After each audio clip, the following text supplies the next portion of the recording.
Hi, welcome to a very wet and windy North Cornwall. I am out on the footpaths, and the reason I'm doing that today is I'm trying to discover if a set of footpaths I'm going to be going on will link up with some that I know and use already in a village I often transit through to make my way back home. The idea of this exercise is to basically see if I can link up further footpaths to ones I use and what type of access and indeed what sort of terrain I'm dealing with, so I can make the decisions on the ground when I'm doing other trails whether I will include these or not include them in the part of walks I'm doing at that particular time. So there's a bit of rain coming down now, which is just the way of it. I do have waterproofs packed, and this behind me is the start of my trail, and I'm going to start and make my way down it. This track is reasonably muddy, but you expect that in weather conditions like today, and it's like evidently clearly marked where I got to go, and there's the sign and a nice sty. So yeah, that's a good start.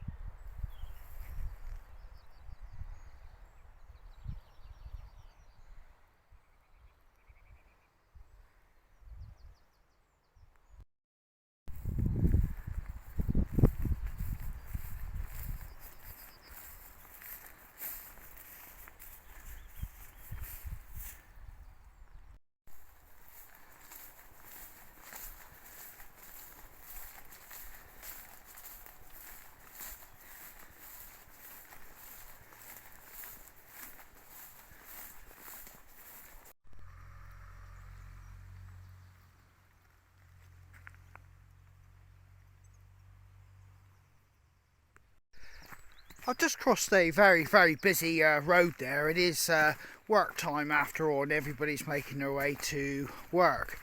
I'm on a bridleway now, and you can see Kilmore Tor up there in the distance, and this bridleway should take me down to another footpath, but yeah, this is pretty easy going.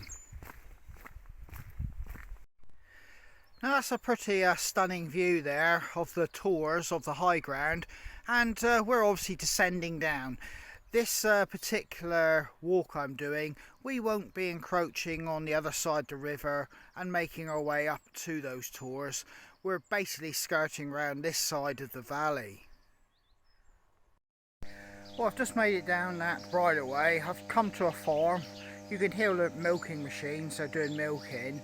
But I've got to make my way down through a field system following the footpaths now. It's looking reasonably well defined, but it's a little bit nervous when you don't know where you're going, and you can see there's rivers because you don't know how the river crossings are going to be. And just under these trees there's a sty. It's a wooden one, and I'm apprehensive as to what method I've got to get over this river or stream.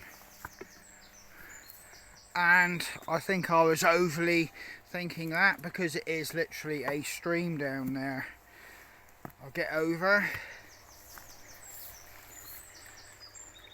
There's a small bit of water. I should imagine in the winter it gets pretty wet and damp. But for now, it's just a stream and a trickle. Well, I've just come across a field, and I'm heading backwards. But I've got a load of cows that have been let out from milking, and they're intent on following me. But yeah, they're quite inquisitive. That's why you need to have a stick just to keep them at bay. Yeah, you don't want to turn your back on a load of young cows like this. They could get quite excitable, and in an accident, in their excitement, they could kind of knock you over, and then two or three of them trample on you, so you've got to be a bit careful.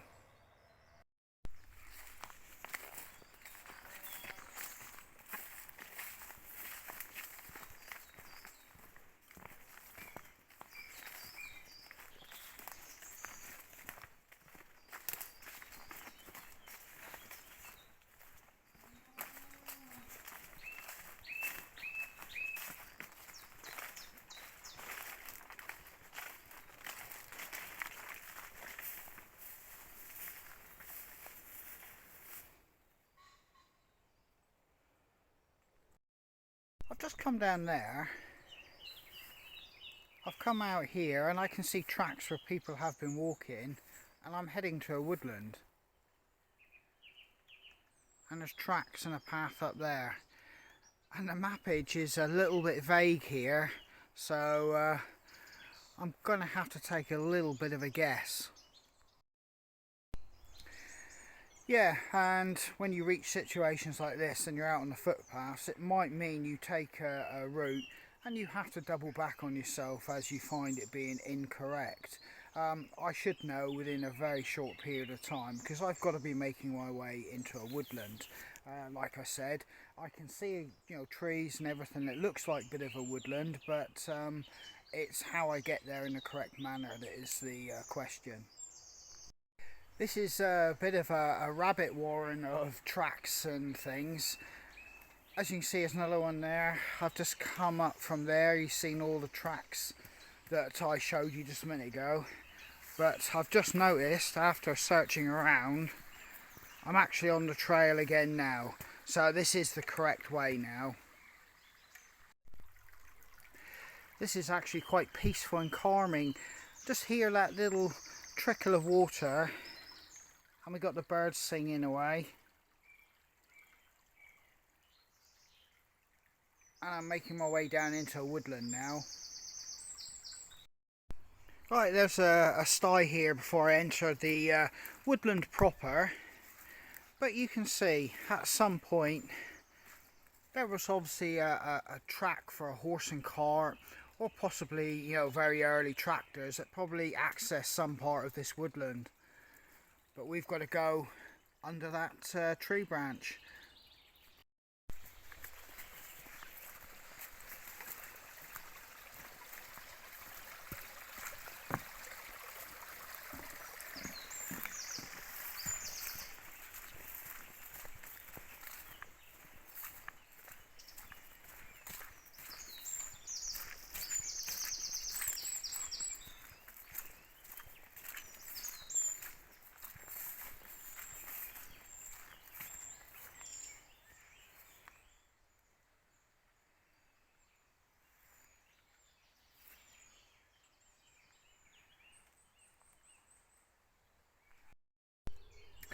In this piece of woodland there's a clearly defined trail, but a lot of the trees have been allowed to grow over where they've fallen, so it will mean anything like that there you have to bend, buckle and go under.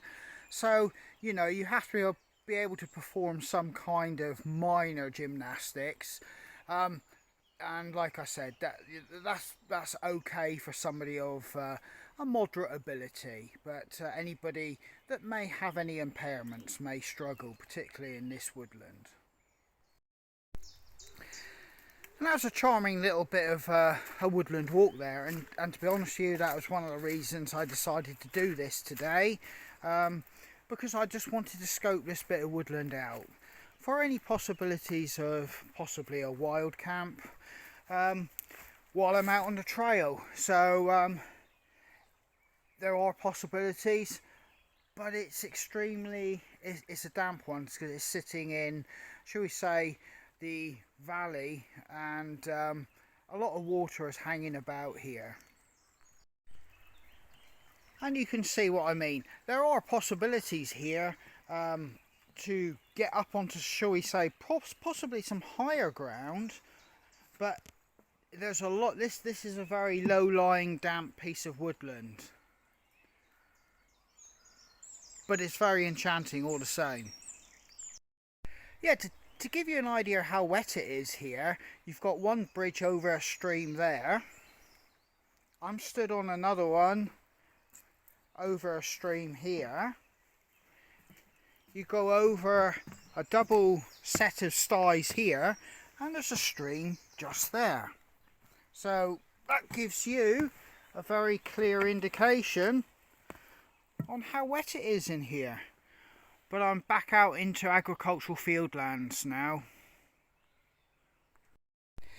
Well, I know what's planted in this field because I've got it planted at my place, and that's the potatoes. So this is where all your French fries are coming from. The sun is really coming out and beating down now, even though it's only 8 o'clock in the morning. I've just made it through the crop fields, and as you can see behind me, I've got another sty, and I'll consult the map when I get to the end of this to see where I've got to go next. And here I go, back into a field. This one looks though, this one's had fertiliser, i.e. farm animal muck spread on it, so I'm probably going to have to be a little bit careful where I tread. But stunning views up into the moors and the actual woodlands. Well, those footpaths came out onto a quiet country lane. I know I've got to get to a little village, and just outside that village I'll hit another bridleway taking me in a loop back to where I came from. There was another footpath that could have taken me to another village sitting just off the moors called North Hill. But for today I'm just trying to concern myself with this particular loop. And if I come across here, you might just faintly begin to see the hills rolling up to the moors there. Right, I'm really pushing on with a bit of determination and speed here because I've got good walking conditions, it's lanes, and I actually want to get to this bridleway, and I've just got a bus coming up the road, so it's all a case of trying to get off these little lanes. Just beginning to peek over the top of some of the fields, I can see the tors. I'm dropping down into like a semi-valley which will come up into the village where I'll be able to see those tors a lot better. But as inviting as it looks to walk up there, I don't have the time today. And indeed, I've got a little bit of a concerted effort, like I've just said, to get back onto that bridleway. I've got to be actually making some headway on the return journey now. Yeah, I've been checking the map and checking digital format for quite a fair bit of this actual particular route and leg to make sure I'm going the right way. There are some interchangeable parts to the actual footpath system here, and I haven't wanted to have to keep doubling back or going into a field where I've got to go back through and come out the gate and restart the process again. So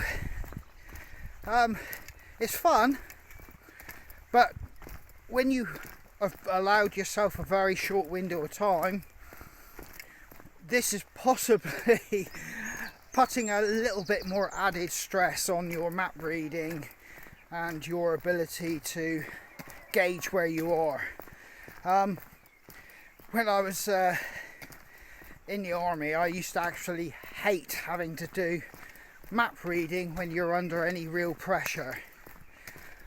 You know, I didn't mind doing map reading, but it's like now I enjoy it more when you can look at it, assess it, think about it, and decide what you want to do and where you want to go, you know, and without the pressure. By the looks of those clouds, I don't think it'll be long before I'm putting waterproofs on. I've had a bit of drizzle and I'm a little bit damp on my feet, but I've managed to avoid the worst of that rain. But I don't think it's going to stay that way. Well, I can say goodbye to the lanes, and I could do with a change of pace because I've been pushing pretty hard there. But yeah, bridleway again now. So we're back to the off-road, and yeah, it's a welcome change because it was surprisingly busy today, and it meant me diving into the hedge a fair bit. Right, I'm actually on the official trail, but as you can see, I've been surrounded by a load of very energetic young cows. Now the thing with this is you must never turn your back on them, and if you don't feel comfortable being around cattle, don't even come into a field. But I do have my stick. I'll start waving it around and that'll scare them off, and all I got to do is make sure they don't come up behind me. But yeah, don't ever turn your back on cattle like this, because this is when you can get trampled, and don't let them get excited or startle them in close proximity, because that's when they all crush and stampede and come over you. So you've got to be a bit careful. As you can see, they're coming up behind. Yeah, boys, be aware of what they're doing. Like you say, they're getting excitable there, so just let them know that you know that they're there, and they'll stay back. But like I said, if you're not confident around cattle, don't even come into a field with them. Like I say, I've been around cattle for years and years as a child and everything like that, but don't turn your back on them. And what I mean by that is be aware of what's happening. I'm looking over my shoulders. I've got one coming up there, so you can see. Just keep them back. That's all you got to do. Right, I'm successfully through, and they're safely locked in behind that gate, so I'm good to go about my way. But like I said, don't ever go into a field unless you're happy or comfortable around cattle, or at least know what you're doing. I'm going to turn the camera around because from here I've got spectacular views of 3 tors just looking down on me, and it's looking absolutely gorgeous. I just wish I had time to go up there, but I'll let you have a look. As you can see, absolutely gorgeous, absolutely gorgeous. It would be nice just going up through those forests and making your way up into the open moorland. That's for another day. Well, that's looking none too pretty, is it, that sky? It is very dramatic, but I know within 5 to 10 minutes it's going to hoof it down here. That's coming over the far side of the moors. And luckily for me, I've got literally 5 minutes before I get back to the car, because if you remember rightly, this is pretty much where we started out. I've just had to take my jacket off because it's actually just starting to get warm. Like I say, and I miscalculated that, didn't I? It is starting to rain now, but I've got literally 2 fields to go through that bit of track and I'm at my car. I'm going to have a coffee there before I go home. I'm possibly going to have a little sit down in the woodland there and then go home and crack on with everything else I got to do with the day. But yeah, that was a good little scout about, and I will be able to incorporate that into my other hikes. And there's a good chance I've found somewhere to do a little bit of wild camping or bushcrafting even. But my main priority was to see if I could link those footpaths and bridleways into what I already use, and I can. So yeah, I'm going to get back to the car for a coffee in a minute.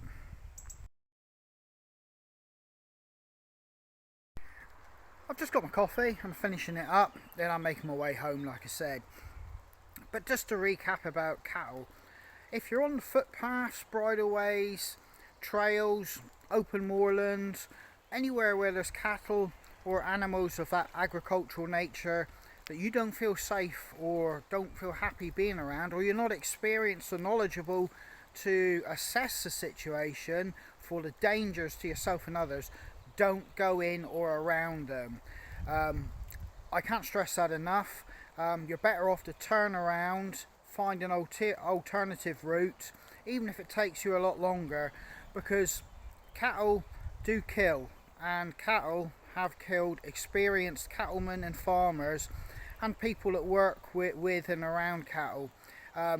It's just a fact of life. They're a big animal, they get excited or they feel threatened.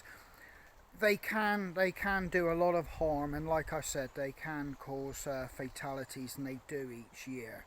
So yeah, always be on your guard, and like I said, you've got to stay safe out when you're on the trails. So yeah, all the best, Andy from Folklore Hiking Sticks.